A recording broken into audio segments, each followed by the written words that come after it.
HarperCollins presents Grand Hotel Europa by Ilja Leonard Pfeijffer.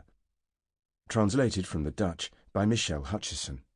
Read by John Sackville. Part 1. Chapter 1. The Assignment. 1. The first person I spoke to in a long time, aside from the few obligatory words exchanged with my surly taxi driver at the beginning and end of the ride, was a thin, dark-skinned young man wearing the nostalgic red uniform of a bellboy. I'd already spotted him from a distance, sitting on the marble steps in front of the entrance that was flanked by Corinthian pillars, beneath the golden letters in which the name Grand Hotel Europa was written, as the taxi, crunching along the gravel path between the plane trees, approached the end of the long drive. He'd been sitting there smoking. He got to his feet, intending to help with my luggage. Given that I was sorry my arrival had interrupted his cigarette break, and given that this was true, I told him, as the taxi disappeared over the gravel, that my luggage could wait, that I'd had a long journey, and that I could do with a cigarette too. I offered him one from my pale blue pack of Gauloise Brune, sans filtre, and lit it with my solid brass Zippo. Grand Hotel Europa was embroidered in gold letters on his cap. We sat down. We'd been sitting silently together for a couple of minutes, smoking on the steps of the sumptuous entrance of the once magnificent hotel in which I was planning on taking up temporary residence, when he addressed me. "My apologies for not being able to rein in my curiosity," he said. "But may I ask where you are from?" I blew my smoke towards the cloud of dust the taxi had left as a memento in the distance, at the end of the drive where the woods began. "There are many possible answers to that question," I said.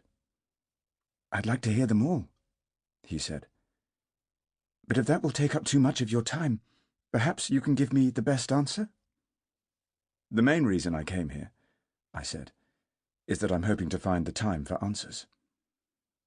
"I would like to apologize for having disturbed you in that weighty assignment. I must learn that my curiosity can be a burden to our guests, as Mr. Montebello always says." "Who's Mr. Montebello?" I asked. "My boss." "The concierge?" "He hates that word, even though its etymology appeals to him. He told me that it comes from Comte des Cierges, Count of Candles. Mr. Montebello has taught me practically everything I know. He's like a father to me." "What would he rather be called?" "He's a maître d'hôtel, but he prefers majordomo, because it contains the Latin word for home, and because he says it's our primary task to ensure that our guests forget whatever place they called home before they came here." "Venice," I said. Ash fell from my cigarette onto my trousers as I said the name of the city. He noticed, and before I could protest, he'd taken off one of his white gloves and was fully focused on dusting off my trouser leg. He had dark, skinny hands. "Thank you," I said. "What's Venice?" he asked.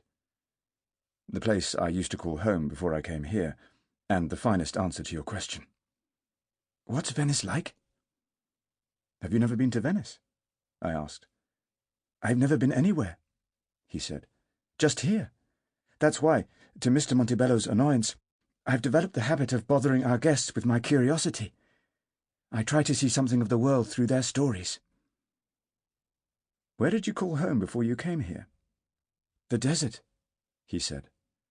"But Mr. Montebello has made sure I've forgotten the desert. I'm grateful to him for it." I let my gaze run across the grounds encircling the hotel. The colonnade was overgrown with ivy. One of the large earthenware vases from which bougainvillea flowed was cracked. Weeds grew in the gravel, peacefully, but that wasn't the word. Acquiescently.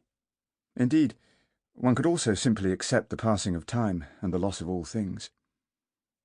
"Venice is in the past," I said, "and I hope that Mr. Montebello will help me to forget it too."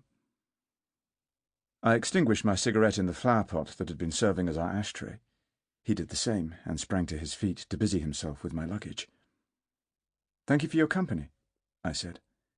"May I ask your name?" "Abdul." "Very nice meeting you, Abdul." I told him my name. Sample complete. Ready to continue?